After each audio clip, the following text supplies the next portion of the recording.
Como lidar com o escândalo? Como os cristãos devem lidar com o escândalo? Eu começo dizendo que a igreja não é feita de filhos perfeitos, mas é feita de pessoas imperfeitas, dispostas a terem sobre si o caráter do Filho de Deus. A igreja é feita de pessoas que buscam amadurecer na fé e, a cada dia mais e mais, se assemelharem, tomarem a aparência do Cristo, de Jesus. Essa é a nossa meta e esse é o trabalhar do Espírito Santo em todo Filho de Deus, em todo aquele que já nasceu de novo, que reconhece que estava morto espiritualmente, mas por causa do sacrifício de Cristo, esta pessoa nasceu de novo. Efésios capítulo 2. Ora, Cristo levando sobre si todas as nossas imperfeições, agora, no operar perfeito do Espírito Santo, molda o seu rosto em nós. O cristão ele vai brilhando como a luz da aurora. Ele vai brilhando até o dia perfeito, que é o dia da volta de Cristo, em que assumimos um corpo glorificado, ganhamos um corpo glorificado. E aí não há mais sombra, não há variação, não há mais pecado, porque o diabo será completamente destruído a partir desse processo, e ali é a vitória plena dos filhos de Deus, a partir da vitória plena do Cristo que ressuscitou. Jesus orando em João capítulo 17, ele diz assim: Pai, eu não estou pedindo para que o Senhor possa tirar os meus discípulos do mundo, mas eu peço que o Senhor livre eles do mal. E Jesus dá continuidade à sua oração intercessória, dizendo: purifica-os na verdade, e a tua palavra é a verdade. O maior crivo, o maior modelo, a régua do crente, do cristão, é santidade, não é unção, não é barulho, não é demonstrar poder, mas é se assemelhar a Cristo. Hebreus vai nos dizer: seguir a paz com todos e a santificação. Sem santificação, ninguém verá a Deus. Logo, o critério para entrarmos na eternidade, vermos o Senhor, é santificação. É o operar do Espírito Santo que nos convence de todo o pecado, da justiça e do juízo. Então, como que a gente deve lidar com a queda de alguns irmãos, alguns expoentes, grandes nomes, ou escândalo? Bom, vamos lá. Bom, eu creio que a partir do dia de ontem que eu gravo esse vídeo, muitas pessoas me enviaram, me marcaram, falando da queda de um pregador famoso, de um pastor renomado, com uma mensagem teologicamente muito bem construída. E esse pastor veio a público confessando que tinha pecado. Pecado através da ira, da arrogância, da vaidade. Ele maltratava as pessoas que estavam ao seu redor. Seus discípulos, né, ovelhas, a sua esposa, as pessoas que estavam próximas a ele, e ele era extremamente arrogante. Era arrogante, inclusive, com a liderança que tentou corrigi-lo, né, admoestando, afastando do ministério, mas ele, por vaidade, por arrogância, relutou e foi afastado completamente, foi destituído da posição de pastor da denominação que ele faz parte. Não vem ao caso citar nomes, mas diante do que foi me solicitado, para que pudesse comentar, eu quero ser bíblico e estar na postura de um ministro cristão, de um pastor, para orientar as minhas ovelhas que me acompanham digitalmente e também a orientar você, que é um servo de Deus sincero, que busca a verdade e que se incomoda com essas coisas. E para que não haja generalizações, não acho que todo mundo é assim, que todo mundo vai cair, embora todos estejam sujeitos a falhas e a erros. O que você tem que fazer para não perder a sua fé, não se esfriar, né? E para poder fazer o juízo certo diante dessas coisas? Eu separei alguns pontos nessa nossa conversa e eu vou ser rápido com você. Meus irmãos, existe um escândalo que nós não devemos evitar. E esse é o escândalo da cruz, é o escândalo da graça.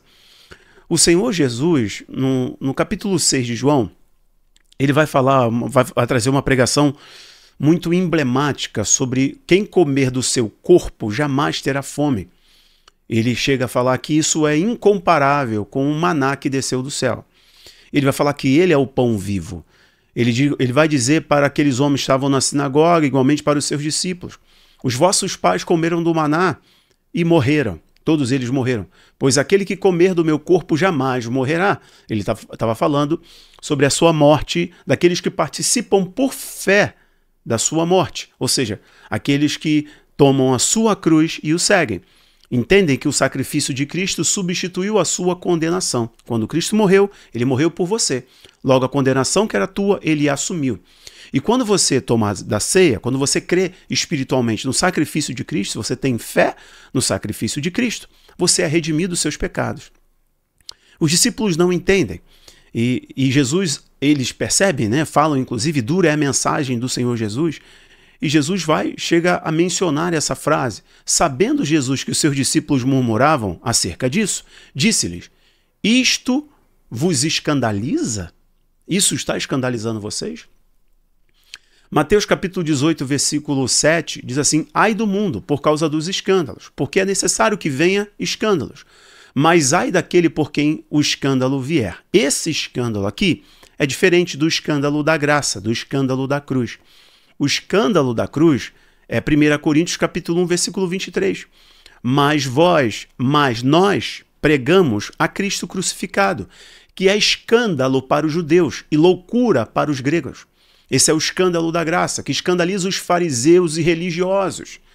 Então Cristo assumiu a nossa vergonha para que pudéssemos receber em Deus dupla honra no novo nascimento. Então, a graça escandaliza o senso de imoralidade, né, de religiosidade implacável dos religiosos que caminham levando pedras nas mãos e nos bolsos. A graça é o escândalo do perdão e da misericórdia. Essa graça escandaliza os religiosos, mas nos alcança. Então todo filho de Deus, quando olha para a cruz, vê que é o escândalo da graça. Eu não merecia, mas sem ser digno de nenhum favor, ele me favoreceu. Eu tenho que me segurar porque eu me emociono quando falo do Evangelho. O outro escândalo que quero comentar com vocês é o que eu li de Mateus, Senhor Jesus falando: ai daquele por quem vier o escândalo. Este é o escândalo do mau testemunho, é o escândalo reprovável, escandalon do grego, que é a palavra para designar uma pedra que todo mundo vinha e tropeçava e caía, é o escandalon. Então essa pedra que faz com que eu não chegue ao meu propósito, ao meu destino final, eu vou tropeçar nela e vou cair.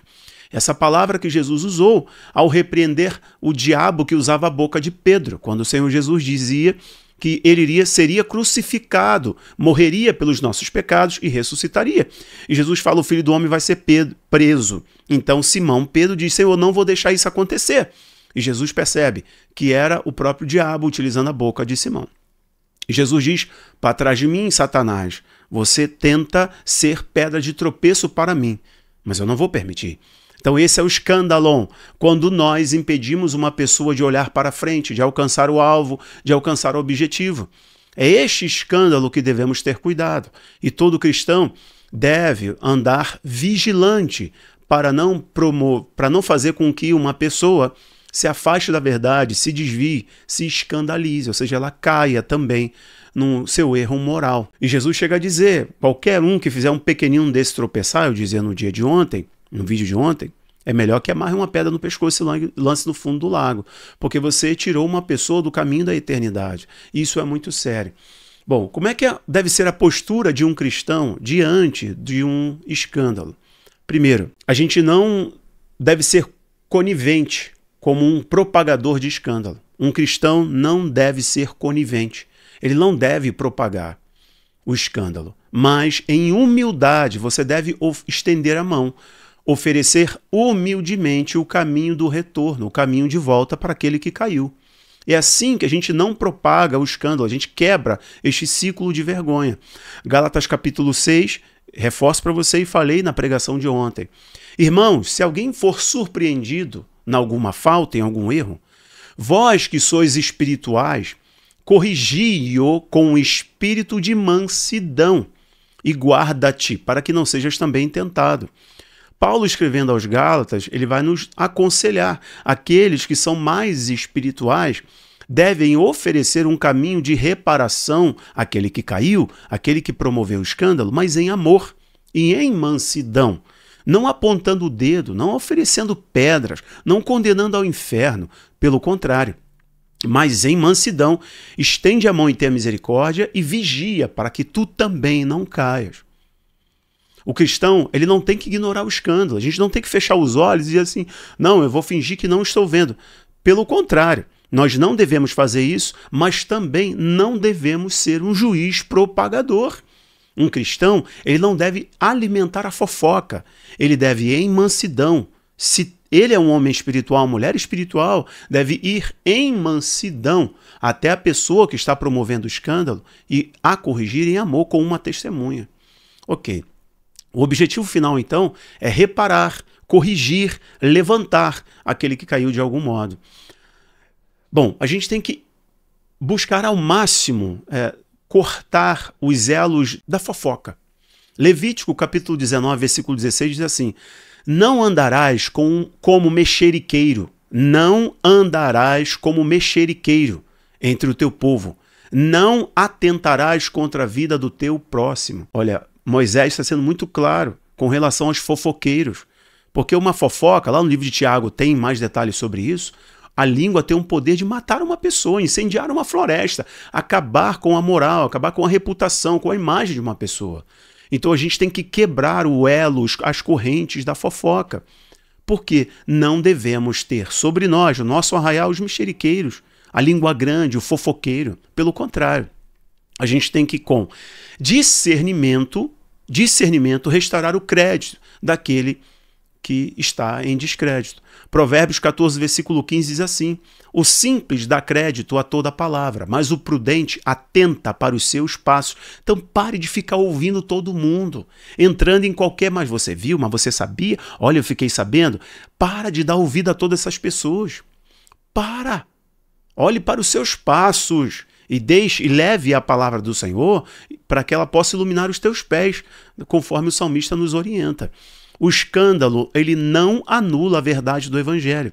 Algumas pessoas acham que por causa desses escândalos, de pastores que caem, a igreja está em descrédito. Pelo contrário, isso não anula o evangelho, isso não anula a graça, e isso não significa que todos os pastores, ou todos os líderes, ou todos os crentes são assim. Não mesmo.